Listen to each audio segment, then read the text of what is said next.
স্থিতিস্থাপকতা।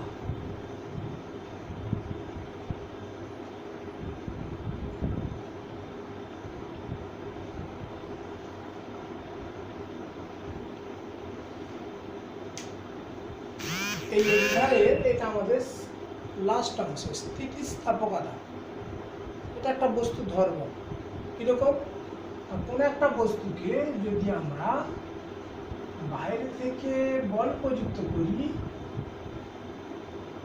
বল প্রযুক্ত করে বস্তুটার দৈর্ঘ্য, আয়তন বা উভয় পরিবর্তন করার চেষ্টা করি, বস্তুটা নিজে থেকে বস্তুটির দৈর্ঘ্য, আয়তন বা উভয় পরিবর্তনকে বাধা দেয় যে ধর্মের জন্য, এবং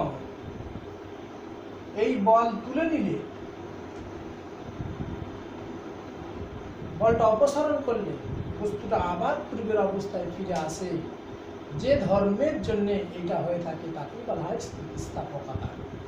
তার মানে স্থিতিস্থাপকতা প্রত্যেকটা বস্তুরই একটা এরকম ধর্ম আছে। না বাইরে থেকে বল দিলে সেই বলের বিরুদ্ধে সে আগের জায়গায় ফিরে যাওয়ার টেন্ডেন্সি, যদিও একে বাড়িয়ে দেওয়া হয় দৈর্ঘ্যে বা আয়তনে বা আকৃতিগত যদি এর পরিবর্তন করা হয়, কিন্তু বল সরিয়ে নিলেই সে আবার আগের জায়গায় ফিরে যাবে। যে ধর্মের জন্য এটা ঘটে সেই ধর্মটাকেই বলা হচ্ছে স্থিতিস্থাপকতা বা ইলাস্টিসিটি। এই ধর্মটি এক একটা বস্তুর জন্য এক এক রকম, বিভিন্ন বস্তুর বিভিন্ন রকম এই প্রপার্টিসটা, কারো বেশি কারো কম, অর্থাৎ বস্তুর উপাদানের উপরে ডিপেন্ড করে, উপাদানের উপর এই ধর্মটা নির্ভর করে। দ্বিতীয়ত, এই কঠিন বস্তুটা বা কোনো বস্তু অবস্থার উপরে ডিপেন্ড করে। বস্তুটা যদি কঠিন হয় স্থিতিস্থাপকতা বেশি হবে, বস্তু যদি তরল হয় স্থিতিস্থাপকতা কম হবে, বস্তু যদি গ্যাসীয় হয় তাহলে স্থিতিস্থাপকতা আরো কমে যাবে। অর্থাৎ বস্তুর অবস্থার উপর স্থিতিস্থাপক গুণটা ডিপেন্ড করে। 3 নম্বর যেটা ডিপেন্ড করে সেটা হচ্ছে উষ্ণতা। উষ্ণতা বাড়লে মোটামুটি সমস্ত বস্তুর ক্ষেত্রে স্থিতিস্থাপক ধর্মটা কমে যেতে থাকে। রবার এবং ইস্পাত, এই দুটো বস্তুর মধ্যে কে বেশি স্থিতিস্থাপক?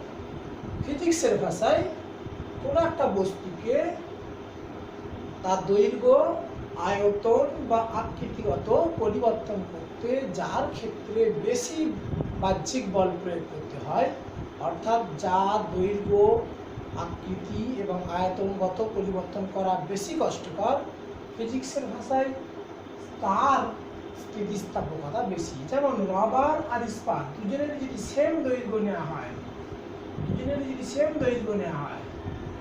একই দৈর্ঘ্য নিয়েছি, একটা রবার একটা ইস্পাত, তাদের মধ্যে একই পরিমাণ দৈর্ঘ্য বৃদ্ধি করব, একই পরিমাণ দৈর্ঘ্য বৃদ্ধি করতে হলে অবশ্যই আমরা সবাই জানি যে সেক্ষেত্রে ইস্পাতের উপরে বেশি বল প্রয়োগ করতে হবে। একই পরিমাণ দৈর্ঘ্য বৃদ্ধি করব, সেম পরিমাণ দৈর্ঘ্য বৃদ্ধি করেছি, তাহলে সেক্ষেত্রে ইস্পাতের জন্য বেশি বল প্রয়োগ করতে হবে, অর্থাৎ ইস্পাত বেশি স্থিতিস্থাপক।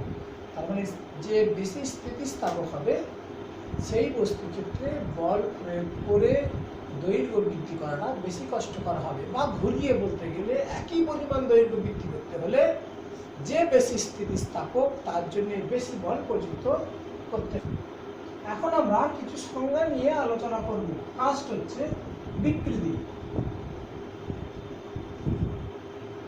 বিকৃতি কি জিনিস? না কোনো একটা বস্তুর উপর যদি আমরা বাইরে থেকে বল প্রয়োগ করি, বাইরে থেকে বল প্রয়োগ করে বস্তুর দৈর্ঘ্যের, আয়তনের বা আকৃতির পরিবর্তন করা হলে বস্তুটির মূল দৈর্ঘ্যের সাথে বা মূল আয়তনের সাথে বা মূল আকৃতির সাথে তার দৈর্ঘ্যের বা আয়তনের বা আকৃতির যে আনুপাতিক পরিবর্তন হয় তাকেই বলা হচ্ছে বিকৃতি। অনেকেই ভাববে যে এরকম একটা দৈর্ঘ্য আছে, তার দৈর্ঘ্য এল, বস্তুটার দৈর্ঘ্যটাকে ছোট এল পরিমাণ বৃদ্ধি করা হলো।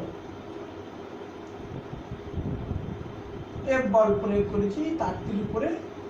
অনেকেই ভাববে যে এল হচ্ছে বিকৃতি, কিন্তু ব্যাপারটা এরকম নয়। আমরা সংজ্ঞায় যেটা বলেছি, কতটা পরিবর্তন হলো মূল দৈর্ঘ্যের আনুপাতিক হারে, সেইটাই হচ্ছে বিকৃতি। অর্থাৎ দৈর্ঘ্যের পরিবর্তন ডিভাইড বাই মূল দৈর্ঘ্যকে বলা হয় বিকৃতি। বা একটি ভি আয়তনের বস্তু নিয়েছি, তাকে বাইরে থেকে বল প্রযুক্ত করে ছোট হাতে ভি আয়তন পরিবর্তন করলাম। যতটা পরিবর্তন করেছি ডিভাইড বাই অরিজিনাল আয়তন, মূল আয়তন, সেই রেশিওটাকে বলা হচ্ছে বিকৃতি। বিকৃতি অনেক রকম হতে পারে। দৈর্ঘ্যের বিকৃতি হতে পারে, বিকৃতি আয়তনের হতে পারে। দৈর্ঘ্যের যদি বিকৃতি হয়, অর্থাৎ যদি দৈর্ঘ্যের পরিবর্তন হয়, তখন একক দৈর্ঘ্যের যে দৈর্ঘ্যের পরিবর্তন তাকে বলা হয় দৈর্ঘ্য বিকৃতি। এইটাকে অনেক সময় দৈর্ঘ্য বিকৃতিও বলে, এটাকে অনেক সময় আয়তন বিকৃতিও বলে। আয়তনগত কেস, দৈর্ঘ্যগত কেস, দুজনকে একসাথে সিম্পলি আমরা বিকৃতি বলি। বা আরো একটা জিনিস আছে, কিন্তন বিকৃতি বলে আমাদের সিলেবাসে পড়ানো হয় না। কিন্তন বিকৃতি, তিনটেকে একসাথে আমরা সিম্পলি সাধারণভাবে বলি বিকৃতি। স্পেশাল নাম দিলে এটা হচ্ছে দৈর্ঘ্য বিকৃতি, এটা আয়তন বিকৃতি, আর কিন্তন বিকৃতি আমরা এখানে পড়াবো না, জটিল জিনিস, ক্লাস 11-এ পড়ানো হয়। যাই হোক, এটাকে যদি আরো একটু অন্যভাবে বলি, ব্যাপারটা কিরকম, যে একটা আনুপাতিক পরিবর্তন, মূল দৈর্ঘ্যের সাথে আনুপাতিক পরিবর্তন, মূল আয়তনের সাথে আনুপাতিক পরিবর্তন। বা এটাকে এরকম বলা হয়, একক দৈর্ঘ্যের যে দৈর্ঘ্য বৃদ্ধি হয় বা একক আয়তনের যে আয়তন পরিবর্তন হয়, একক দৈর্ঘ্যের যে দৈর্ঘ্য বৃদ্ধি বা দৈর্ঘ্যের পরিবর্তন তাকে বলা হচ্ছে দৈর্ঘ্য বিকৃতি। একক আয়তনের যে আয়তন পরিবর্তন তাকে বলা হয় আয়তন বিকৃতি। একটু অন্যভাবে ব্যাপারটা বলি, যেমন ধরি মূল দৈর্ঘ্য এল, এল দৈর্ঘ্যের দৈর্ঘ্য বৃদ্ধি কত? ছোট হাতে একক দৈর্ঘ্যের দৈর্ঘ্য বৃদ্ধি কত? L by L. একক দৈর্ঘ্যের যে দৈর্ঘ্য বৃদ্ধি, এটাকে আমরা বলছি দৈর্ঘ্য বিকৃতি। এর একক মাত্রা নাই, কারণ এল বাই এল, এইটাও দৈর্ঘ্য এটাও দৈর্ঘ্য, দুটোই দৈর্ঘ্যের একক। আর একক বসালে সেন্টিমিটার বাই সেন্টিমিটার কেটে গিয়ে কোনো একক থাকবে না। মাত্রা যদি বসানো হয়, এর মাত্রা এল, দৈর্ঘ্যের মাত্রা এল, কেটে গিয়ে মাত্রা নেই, মাত্রা বিহীন রাশি। অর্থাৎ বিকৃতি সে আয়তন বিকৃতি দেখায় বা দৈর্ঘ্য বিকৃতি দেখায়, তাদের কোনো একক বা মাত্রা নেই।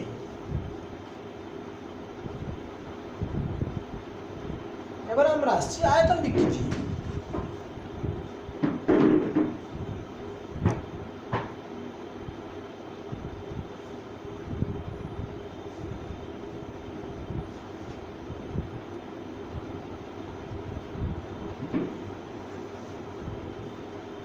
আয়তনের ক্ষেত্রে যদি আমরা দেখাই,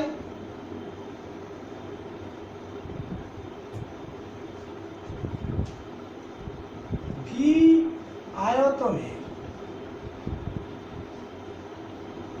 আয়তন পরিবর্তন কত বলেছিলাম? ছোট হাতে ভি। মূল আয়তন ছিল ভি, বাইরে থেকে বল প্রযুক্ত করেছি, করে তার আয়তনটাকে পরিবর্তন করা হয়েছে। পরিবর্তনটা কত হয়েছে? এই যে পরিবর্তনটা হচ্ছে ছোট হাতে ভি, আর মূল আয়তন হচ্ছে, পুরো আয়তনটা হচ্ছে বড় হাতে ভি। তাহলে একক আয়তনের ঐকিক নিয়ম যেমন শিখেছি, একক আয়তনের আয়তন পরিবর্তন ভি বাই ভি, এটাকে বলা হচ্ছে আয়তন বিকৃতি। আয়তন বিকৃতিরও কোনো একক থাকবে না, কারণ দুটো আয়তনের অনুপাত। পীড়ন,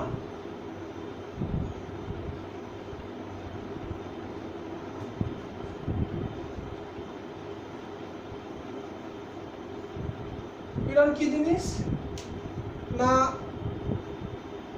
কোন একটা বস্তু দৈর্ঘ্য, আয়তন বা আকৃতিগত পরিবর্তন করতে চাইলে বাইরে থেকে একটা বল প্রযুক্ত করতে হয়। আর যখনই বল প্রযুক্ত করা হবে, ধরছি একটা বস্তুর উপরে বল প্রযুক্ত করছি, করে তার দৈর্ঘ্য বিকৃতি করতে চাইছি, দৈর্ঘ্যের পরিবর্তন করতে চাইছি, আয়তনের বিকৃতি করতে চাইছি বা আয়তনের পরিবর্তন করতে চাইছি, যখনই পরিবর্তন করার চেষ্টা করি আমরা, এই বাহ্যিক বলের উল্টো দিকে একটা প্রতিক্রিয়া বল কাজ করে। নিউটনের তৃতীয় সূত্র অনুসারে প্রতিক্রিয়া বল কাজ করে। একক ক্ষেত্রফলের উপরে এই প্রতিক্রিয়া বলটাকে বলা হচ্ছে পীড়ন। আবারও বলছি, কোন একটা বস্তুর দৈর্ঘ্য আয়তন পরিবর্তন করতে গেলে বাইরে থেকে বল প্রযুক্ত করতে হয়। বাইরে থেকে বল প্রযুক্ত করলে এই বলের উল্টো দিকে একটা প্রতিক্রিয়া বল কাজ করে একক ক্ষেত্রফলের উপর। এই ক্ষেত্রফলটা যদি একক হয়, এই ক্ষেত্রফলটাকে এখন ধরছি এ, এই ক্ষেত্রফলের উপরে বল কত? এই ক্ষেত্রফলের উপরে প্রতিক্রিয়া বল কত? বাহ্যিক বলটাই কিন্তু প্রতিক্রিয়া বলের সাথে সমান, হিসাবের দিক দিয়ে সমান, ভ্যালুর দিক দিয়ে সমান, মানের দিক দিয়ে সমান, কিন্তু বিপরীতমুখী। যাই হোক, সে আমরা বাইরের বলটাকেই নিতে পারি। এই ক্ষেত্রফলের উপরে প্রযুক্ত বল প্রতিক্রিয়া বল যদি বলি, এই ক্ষেত্রফলের উপরে প্রযুক্ত প্রতিক্রিয়া বল কত?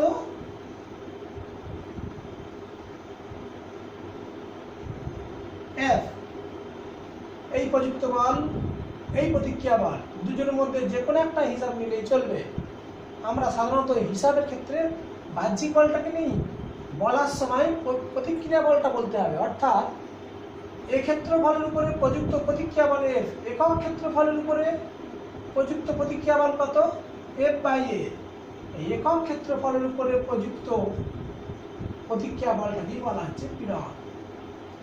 আবারও বলছি, কোনো বস্তুর উপরে বাহ্যিক বল প্রয়োগ করে যদি আমরা বিকৃতি করার চেষ্টা করি, সে দৈর্ঘ্যগত হোক, আয়তনগত হোক, আকৃতিগত হোক, তখন সঙ্গে সঙ্গে বাহ্যিক বলের উল্টো দিকে, বিপরীত দিকে একটা প্রতিক্রিয়া বল কাজ করে। এই প্রতিক্রিয়া বলটাকে কিন্তু পীড়ন বলছি না, এই প্রতিক্রিয়া বল একক ক্ষেত্রফলের উপরে প্রতিক্রিয়া বলটাকে আমরা বলি পীড়ন। শুধু বলটাকে না, একক ক্ষেত্রফলে বার করতে হলে ক্ষেত্রফল যে ভাগ হয়ে যাচ্ছে, অর্থাৎ বল বাই ক্ষেত্রফল, এটাকেই বলা হচ্ছে একক ক্ষেত্রফল। আমরা কোষে দেখিয়েছি। তাহলে একক ক্ষেত্রফলের উপরে প্রযুক্ত প্রতিক্রিয়া বলটাকে আমরা বলছি পীড়ন। পীড়নের একক একটু দেখি।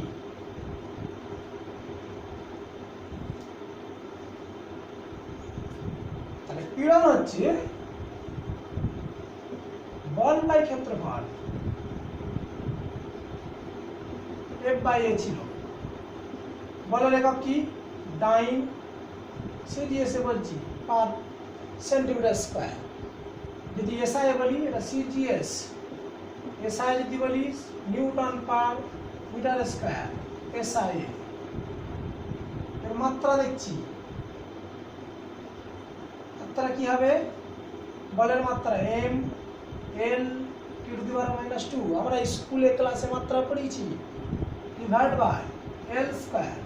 তাহলে M L inverse T to the power -2, উপর এল নিচে এল স্কয়ার, সূচকের নিয়ম অনুসারে এল টু দি পাওয়ার -1 হচ্ছে। এম আগেই ছিল T to the power -2, M L inverse T to the power -2। অর্থাৎ পীড়নের একক আর মাত্রা উভয় কিন্তু একটা একক আর মাত্রার সাথে মিল রয়েছে, সেটা হচ্ছে চাপের এককের সাথে সমান। চাপের সাথে এই রাশিটা কিন্তু এককগত মাত্রাগতভাবে সমান। পীড়নের আবার অনেকগুলো ভাগ আছে। একটা হচ্ছে অনুদৈর্ঘ্য পীড়ন,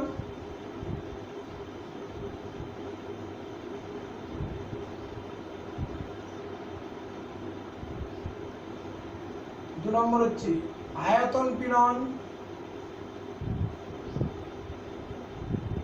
তিন নম্বর হচ্ছে কৃন্তন পীড়ন।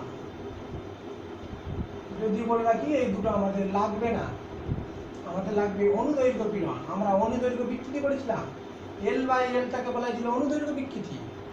অনুদৈর্ঘ্য পীড়ন বলবো কোন একটা বস্তু যদি সেটা শুধুমাত্র লেন্থ হিসাবে বিবেচনা করি বস্তুটা, এবং তার উপরে যদি বল প্রযুক্ত করা হয় এফ, বল প্রযুক্ত করে তার দৈর্ঘ্য বৃদ্ধি হচ্ছে বা দৈর্ঘ্য বৃদ্ধির চেষ্টা হচ্ছে, বা দৈর্ঘ্য বৃদ্ধি আমরা করেই ফেললাম। তাহলে দৈর্ঘ্য বৃদ্ধি করার ফলে এফ বল প্রযুক্ত করে দৈর্ঘ্য বৃদ্ধি করেছি। এই এফ বলের উল্টো দিকে একটা বল কাজ করবে, এই বল দিয়ে বস্তুর শুধুমাত্র দৈর্ঘ্য বৃদ্ধি করেছি।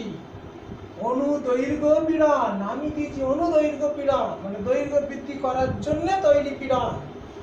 দৈর্ঘ্য অনুদৈর্ঘ্য বিকৃতি করার ফলে উদ্ভূত পীড়ন। কিরকম? এফ বল প্রয়োগ করে দৈর্ঘ্যের পরিবর্তন হয়েছে এবং সঙ্গে সঙ্গে এই বলের উল্টো দিকে একটা বল কাজ করবে। আগেই বলা হয়েছে এই বল ডিভাইড বাই ক্ষেত্রফল, এটা কি বলা হচ্ছে? অনুদৈর্ঘ্য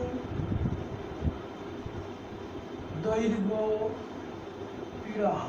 তার মানে অনুদৈর্ঘ্য পীড়নটা আসছে পীড়নের একটা ভাগ থেকে। কিরকম? না, দৈর্ঘ্যের যখন বিকৃতি করব তখন বাহ্যিক বলের উল্টো দিকে যে বল কাজ করবে সেই বলটাকে ক্ষেত্রফল দিয়ে ভাগ করলে তাকে বলবো অনুদৈর্ঘ্য পীড়ন। দৈর্ঘ্যগত ব্যাপার থেকে এসছে বলে এটাকে বলা হচ্ছে অনুদৈর্ঘ্য। যদি আয়তনগত ব্যাপার থেকে আসতো, পড়ানোর রাস্তা নেই, আমাদের সিলেবাসে নেই, আয়তনগত ব্যাপার থেকে এলে তাকে আয়তন পীড়ন বল। হুকের সূত্র,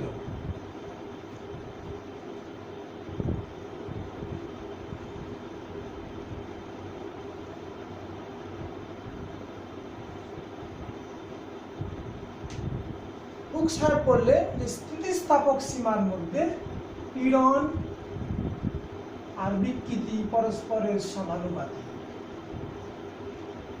পীড়ন আমরা আগে পড়িয়েছি, বিকৃতি পড়িয়েছি। স্থিতিস্থাপক সীমার মধ্যে সূত্রটা প্রযোজ্য। স্থিতিস্থাপক সীমাটা কি? স্থিতিস্থাপক সীমা হচ্ছে বলের একটা সীমা, যার বাইরে এই সূত্রটা প্রযোজ্য হবে না। বলের ওই সীমার ভিতরে এই সূত্রটা প্রযোজ্য হবে। বলের বাইরে কি ঘটে স্যার? না, বলের বাইরে একটা বস্তুকে যখন বল প্রযুক্ত করা হয় স্থিতিস্থাপকতা ধর্ম অনুযায়ী বল প্রযুক্ত করলে পরে এবং বল উইথড্র করলে বস্তুটা স্থিতিস্থাপকতা ধর্ম অনুযায়ী পুরোপুরি আগের জায়গায় ফিরে আসবে। তবে বল যদি অনেক বেশি বেশি করা হয়, একটা নির্দিষ্ট সীমা যদি ছাড়িয়ে যাওয়া হয়, তাহলে বস্তুটাকে দৈর্ঘ্যে বৃদ্ধি করে বা আয়তনের পরিবর্তন করে বা আকৃতির পরিবর্তন করে যদি বলকে সরিয়ে নিই, তাহলে বস্তুটা পুরোপুরি আগের জায়গায় ফিরে আসবে না। ওই সীমাটাকে, যেই সীমার বাইরে ঘটনাটা ঘটছে না, আগের জায়গায় ফিরে আসছে না, ওই সীমাটাকে আমরা বলছি স্থিতিস্থাপক সীমা। তার মানে একটা বলের সীমা, যেই সীমার বাইরে স্থিতিস্থাপকতা ধর্ম কার্যকর না, তার ভিতরে স্থিতিস্থাপকতা ধর্ম কার্যকর। অর্থাৎ হুকের সূত্র ওই সীমার ভিতরেই বলতে হবে। অর্থাৎ স্থিতিস্থাপক সীমার মধ্যে পীড়ন বিকৃতির সাথে সমানুপাতিক। একে যদি একটু পরিষ্কার করে লেখা হয়, পীড়ন ডিভাইড বাই বিকৃতি ইজিক্যাল টু একটা ধ্রুবক। ওয়াই খাবার কিছু নেই, ওয়াই সমানুপাতিক এক্স আমরা লিখি অঙ্কেতে, ওয়াই ইজিক্যাল টু কে এক্স লিখি। এই কেটাকে বলা হয় ধ্রুবক, সমানুপাতিক ধ্রুবক বলা হয়। তাহলে এখান থেকে Y by X equal to কত? ধ্রুবক। এইটাকেই আমরা লিখেছি, এই জিনিসটাকেই এরকম করে লিখলে পরে এইটাই হয়। এই ধ্রুবকটার একটা স্পেশাল নাম দেওয়া হয়েছে সমানুপাতিক ধ্রুবকটা। এটা অঙ্কের ভাষায় এটাকে বলি সমানুপাতিক ধ্রুবক।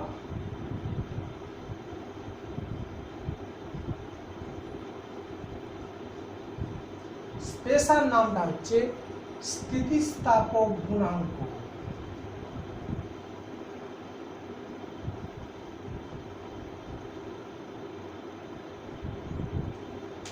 এই স্থিতিস্থাপক গুণাঙ্ক যেটা ডিফাইন করা হচ্ছে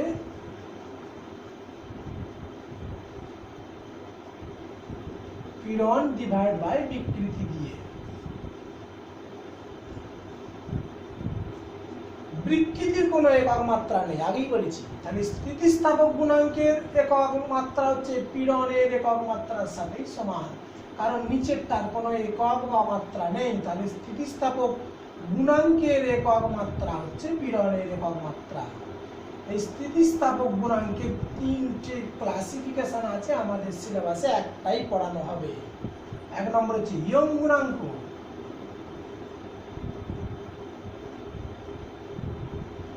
দু নম্বর হচ্ছে আয়তন বিকৃতি গুণাঙ্ক,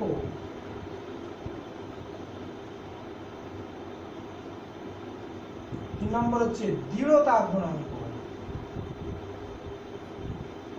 আবার বলছি আমরা এই দুটো পড়াবো না, আয়তন আর আকৃতিগত জিনিস আমরা পড়াচ্ছি না, যেমন সিলেবাসে বেঁধে দেওয়া হয়েছে ততটুকুই পড়াচ্ছি। ইয়ং গুণাঙ্ক আমাদের সিলেবাসে রয়েছে। তাহলে স্থিতিস্থাপক গুণাঙ্ক হচ্ছে পীড়ন বাই বিকৃতি। তাহলে 3 রকম এলো কেন? নিশ্চয় 3 রকম পীড়ন আছে, 3 রকম বিকৃতি আছে, এক একটা টাইপের জন্য এক একটা।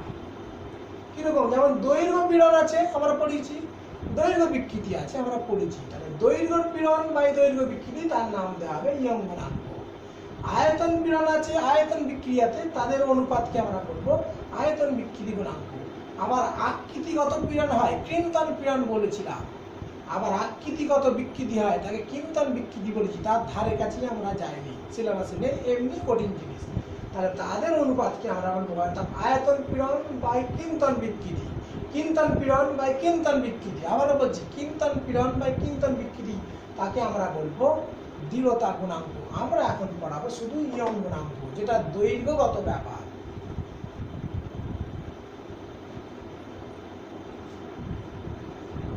ইয়ং গুণাঙ্ক কি জিনিস?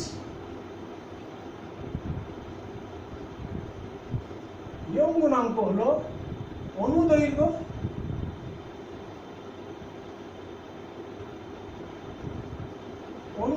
পীড়ন, বা কেউ কেউ এটাকে দৈর্ঘ্য পীড়নও বলে, বাই অনুদৈর্ঘ্য বিকৃতি, কেউ কেউ একে দৈর্ঘ্য বিকৃতিও বলে।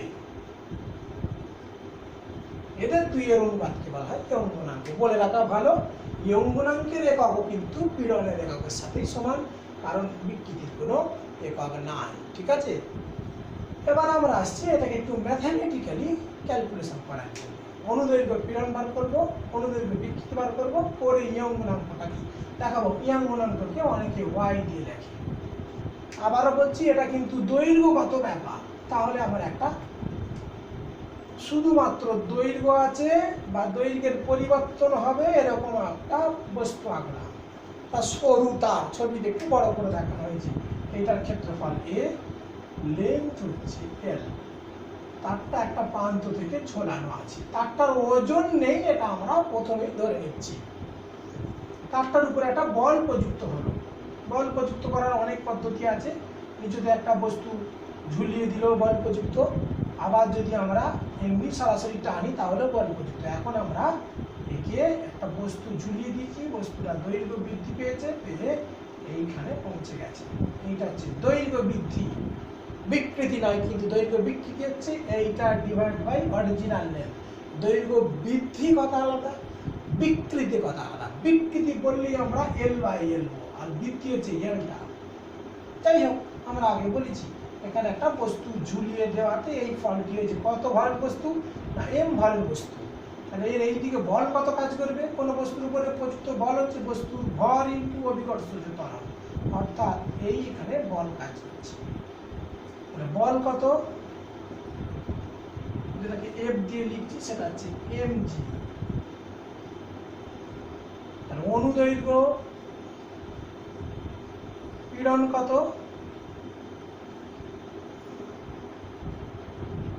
কোনো ক্লাস দেখে টোকার প্রয়োজন নেই, শুনলেই হবে, কারণ আমি এই ক্লাসের প্যারালাল নোট দিয়ে দিই। অনুদৈর্ঘ্য পীড়ন কত? বল বাই ক্ষেত্রফল, এফ বাই এল। এফ এর জায়গায় এখানে এমজি, এফ হচ্ছে এমজি, ডাব্লিউ মানে ওয়েট, এটাকেই বল বলা হচ্ছে, এটাই হচ্ছে এমজি। এমজি বাই এরিয়া, এ ক্ষেত্রফল। প্রস্থচ্ছেদ ক্ষেত্রফল হচ্ছে বিকৃতি। অনুদৈর্ঘ্য বিকৃতি কত হবে?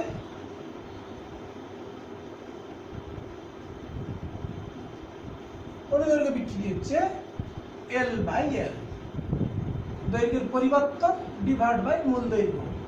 আমরা আগে ক্যালকুলেশন করেছি। তাহলে ইয়ং গুণাঙ্ক বার করি।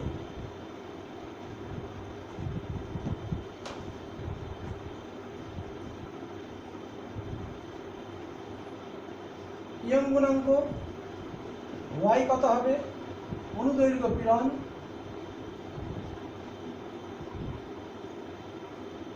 ডিভাইড বাই অনুদৈর্ঘ্য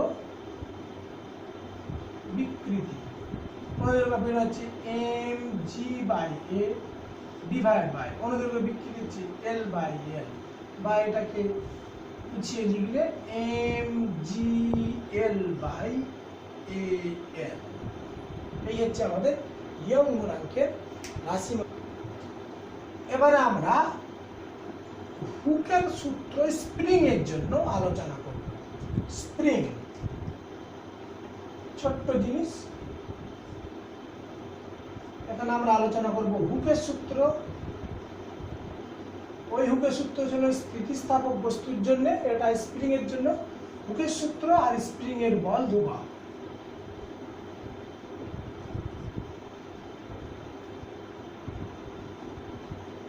একটা স্প্রিং আছে, স্প্রিংটার এক প্রান্ত সিলিং এর সাথে বাঁধা আছে, যেমন আমরা ইয়ং গুণাঙ্কের বেলায় দেখিয়েছিলাম।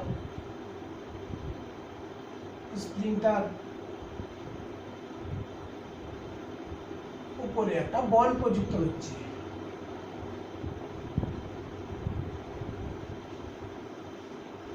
যদি এক বল প্রযুক্ত হলো, স্প্রিংটার যা দৈর্ঘ্য ছিল তার চেয়ে এক্স পরিমাণ দৈর্ঘ্য বৃদ্ধি পেল। যদি আবারও বলছি, এখানেও যদি স্থিতিস্থাপক সীমার মধ্যে এই বল প্রযুক্ত করা হয়, মানে এমন বল দেব না যে স্প্রিংটাকে বাড়িয়ে দিলে ওই রকমই থেকে গেল বা পুরোপুরি আগের জায়গায় ফিরে এলো না, এরকম কেস হলে চলবে না। স্প্রিংটার উপরে এমন বল প্রযুক্ত করতে হবে যাতে বলটাকে তুলে নিলে স্প্রিংটা আবার আগের জায়গায় ফিরে আসে। সেই সীমাটাকে বলা হচ্ছে স্থিতিস্থাপক সীমা, বলের সেই সীমা। অর্থাৎ স্থিতিস্থাপক সীমার মধ্যে হুকের সূত্র বলছে যে প্রযুক্ত বল সেটা দৈর্ঘ্য বৃদ্ধির সাথে সমানুপাতিক, মানে যত বেশি দৈর্ঘ্য বৃদ্ধি হবে তত বেশি বল প্রযুক্ত করতে হবে, বেশি দৈর্ঘ্য বৃদ্ধি করতে হলে বেশি বল প্রযুক্ত করতে হবে। তবে এই বল প্রয়োগ প্রযুক্ত করার সীমাটা হবে স্থিতিস্থাপক সীমার মধ্যে, এর বাইরে বল প্রযুক্ত করলে এই সূত্র খাটবে না, অর্থাৎ এই সূত্র লঙ্ঘিত হয়ে যাবে, এই সূত্র খাটানো যাবে না। সুতরাং এই সূত্রের বেলাতেও বলতে হবে স্থিতিস্থাপক সীমার মধ্যে প্রযুক্ত বল স্প্রিং এর দৈর্ঘ্য বৃদ্ধির সাথে সমানুপাতিক, বা এফ ইকুয়াল টু একটা ধ্রুবক ইনটু এক্স। এই ধ্রুবকটা equal to F by x যদি সমাধান করি আমরা, এই এফটা কেটাকে বলা হচ্ছে স্প্রিং এর বল ধ্রুবক। কিরকম সংজ্ঞা করা হচ্ছে না, একক দৈর্ঘ্যে এক্স কে যদি 1 করি, এই সমীকরণ থেকে বলছি, এই সমীকরণ থেকে 1 নম্বর সমীকরণ থেকে এক্স কে যদি আমরা 1 করি, তাহলে কে ইকুয়াল টু কত হবে, নিচের থেকে 1 করে দিচ্ছি, তাহলে কে ইকুয়াল টু এফ।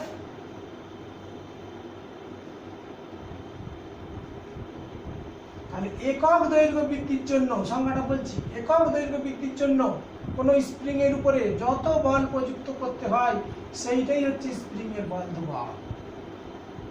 আরো যদি অন্যভাবে অঙ্কটা দেখায়, এক্স দৈর্ঘ্য বৃদ্ধির জন্য বল প্রযুক্ত করতে হয়েছে কত, এফ।